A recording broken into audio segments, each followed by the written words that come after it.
So recently I was contacted by the awesome people over at SIRUI, and they wanted to know if I wanted to check out their new line of cinema lenses and do a review. And of course I said yes, but I didn't want to bore you guys with a typical review or unboxing video. So I figured, what better way than to test these awesome lenses and show you how amazing they really are than by actually getting out there and shooting a short film. And I'm not just talking about a short film where I walk around looking cool with my camera gear in hand, pretending I'm filming something and having some kind of narration about how awesome it is to be a content creator.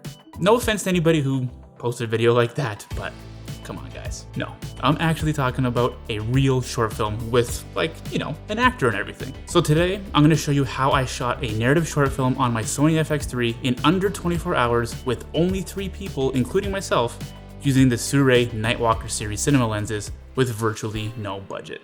Let's dive in. Now, I don't want to give too much away about the story here, since I will be releasing this as an independent individual short film, potentially at maybe an upcoming festival or two, but the gist of it is a story revolving around a young woman who works and lives on a farm who has a strange encounter, to say the least. I've been a huge fan of both the Western and sci-fi genres for a long time, and I love when the two of them just get mashed together, like Jon Favreau's Cowboys and Aliens, or even Amazon Prime's show Outer Range. So it was just a no-brainer for me to work on a story that kind of involved those two genres as well.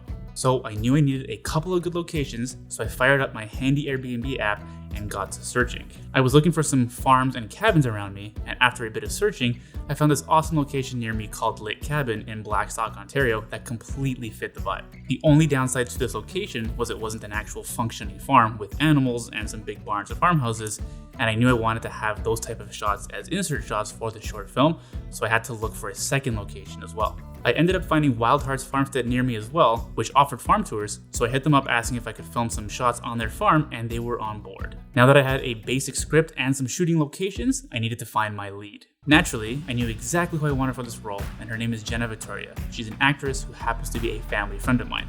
If you had watched my previous short film, Glitter Girl, you would have noticed that she was the lead actress in that film as well. So I reached out to her, and since we had such a blast filming our previous project together, she was down to jump on board this project as well. The final piece of the puzzle was having my handy producer, my amazing wife, come on board as well, and we were ready to get shooting.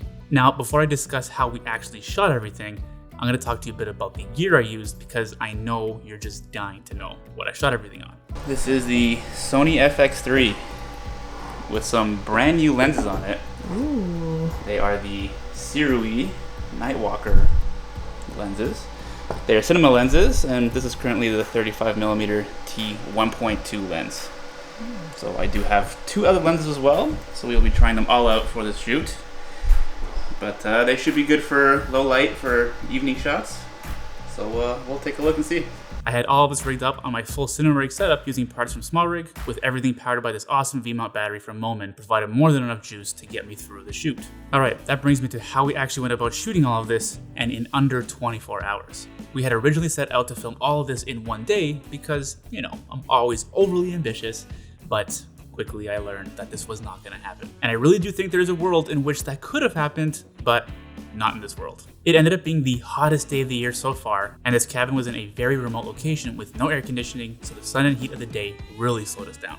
It's a hot day, but it feels authentic to where the character might live. It's beautiful here. We're just cooling off with a little fan, dealing with some technical difficulties, but we're feeling good, feeling positive. What are we missing? Electricity. Just basic electricity. And no bathroom also. But that's movie life, you know? How are you doing there, Alex? Doing great. It's hot, but just getting the camera all ready to go. To start things off, since we hadn't been to the location before, we had to figure out all of our angles and shots and blocking all within about an hour or so, fighting through the sweltering heat and a barrage of mosquitoes. As well?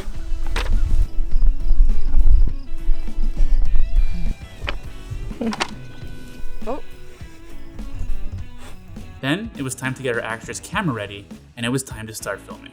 We decided to shoot in the order our story played out in our script and started filming outside before the sun had set. For lighting, we went with straight up natural light for the first scene here. I was thinking about using some negative fill to just darken one side of Jenna's face for these outdoor shots right over here, but because we had such a small crew and we were really racing against the clock with the way the sun was setting, didn't have time to set anything like that up. But I'm actually quite happy with how it all looks anyway, so it's all good. Doesn't really matter.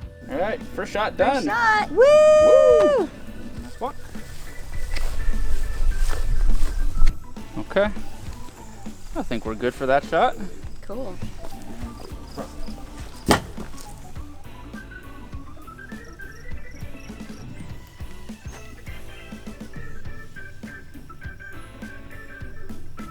Yeah, like that. And just go back like underneath, like for natural position for you, just so you don't like stiffen up your arm too much. Oh, you're good. Go fast to the right. Looks like you were putting her in a chokehold. For the last shot before heading inside, there was to be this warm glowing light effect on the character's face. So I used this extendable tube light from SIRUI set to a warm color, and I would just move the light in front of her face slowly and then aim it away, and just repeat this motion to create a slow pulsing effect. Beautiful. Too much? And then just off. Oh my god. That was amazing. After finishing up the first third of the film outside, it was time to head on inside the cabin to film the interior section. Now inside the cabin here, it was only to be 3 main shots, but because it was getting quite a bit darker outside, I had to light the scene. I went with a minimal setup using a Colbor CL220 bicolor light, shooting through 2 layers of diffusion. This is my first layer of diffusion, so I'm shining the light through this to soften the light. Then I might put another one a little further in front of it so that the light goes through 2 layers of diffusion, so that'll create a very soft light, which should look really pleasing to the eye. I love doing this, I'm like a magician. Ready? Oh my god. The problem was setting this all up and finding the right placement for everything to look good. We knew the way we needed to shoot the scene for framing and movement, but there was this big post in the middle of the room, so we had to move around in tight quarters to get it all set up. And between shots, I had to move the whole lighting setup around since it was visible once I went to the wide shot in different angle, so it took a ton of time having to do all of that. The other challenge was that this cabin did not have electricity, but it did have a small generator on the property, so that presented itself to be quite a challenge as well. It had to be plugged in at the back of the cabin outside, and it was quite challenging getting around there, and there was a little bit of poison ivy and lots of bugs back there, so a little tricky to navigate. So after getting that going, doing multiple lighting setups inside, and filming those shots, it was basically pitch black outside. I knew I wanted to film the whole thing at sunset or just past sunset, but before it was actually that dark outside, because I knew if it got that dark, I'd have to actually light for nighttime, which is quite challenging again, especially with such a small crew. And by this point, we were all exhausted, we were so uncomfortable from being hot all day, so I made the call to just cancel the rest of the shoot for that day and go back a second day to finish. The other alternative was to try to light the scene outside with the limited gear we had and the limited crew, which I just was not happy with how it was starting to look, or we had to just kind of cut the story short and end it where we left off filming there that day, and I wasn't really happy to have to compromise the vision of the story or the way it would look. So I really do think this was the right call to decide to move on from that day and pick up again the second day. So about a week later, Lauren from the cabin was amazingly nice enough to let us go back there and film for free for a few more hours to finish our shoot. Jenna, how are you feeling on our second day? Excited. Excited to refilm some things and film things we haven't done yet. Woohoo! And temperature-wise? Much better. Much nicer. This time went much more smoothly since it wasn't as hot and we knew what to expect, and we just flew through the remaining shots even though it was still 4 pages of script. I decided to reshoot the interior kitchen scene since it was too dark outside and didn't fit with the flow of the story since it was supposed to be a bit lighter outside for that last scene. We're ready for our scenes together. Yes. You know, Very serious actors. Serious actors in our matching outfits. Exactly. You know. You look like you're ready to go to the rodeo. Yep. This time, I decided to light with all natural light, giving it a dark and moody feel. This was easy to achieve thanks to the Nightwalker lenses being great in low light conditions. I also hazed up the scene with aerosol atmosphere in a can to give it a little more depth to the image. Everyone ready? Oh shit.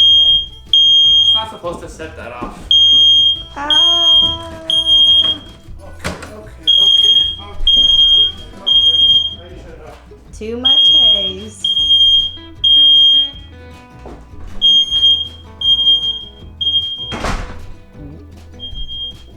Just as we were about to go. I know, right? Man, it was looking great. airing out the smoke detector.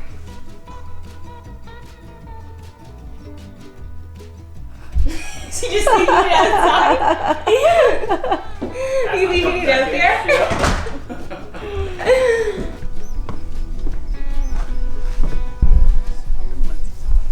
The worst part or the best part? The bug? The best part is using the different lenses. The worst part is changing just them. swapping when you've got no time and No crew. no crew, fighting with light. But we got it. The actors are divas. The divas. Such a diva. I was talking about him. Yeah. I came here to act, and I got Here put to to act. work. I'm manning the camera. I'm Yeah. directing. Like I thought this was like an easy acting gig here. You know? I don't know. Which lens are you switching to? Back to the 24.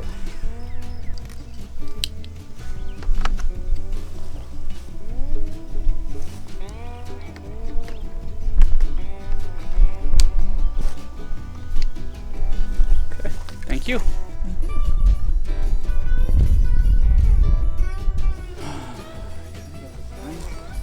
Without trying to get other stuff in the shot, I don't want like the shed or the. in. I'm trying to get like nice framing, have it wide enough though. Okay. Okay. And action.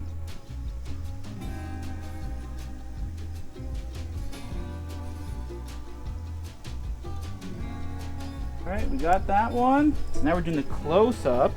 And finally, for the last scene that took place outside again, I needed a big, bright light out in the field. So I had to run the generator again and connect a 100-foot extension cord to it to get power to this light. Yeah. We have to go all the way to the back of the cabin, fighting our way through poison ivy. Flip the switch to on, Yeah. then flip that guy. Then pull. And there we go. Nice.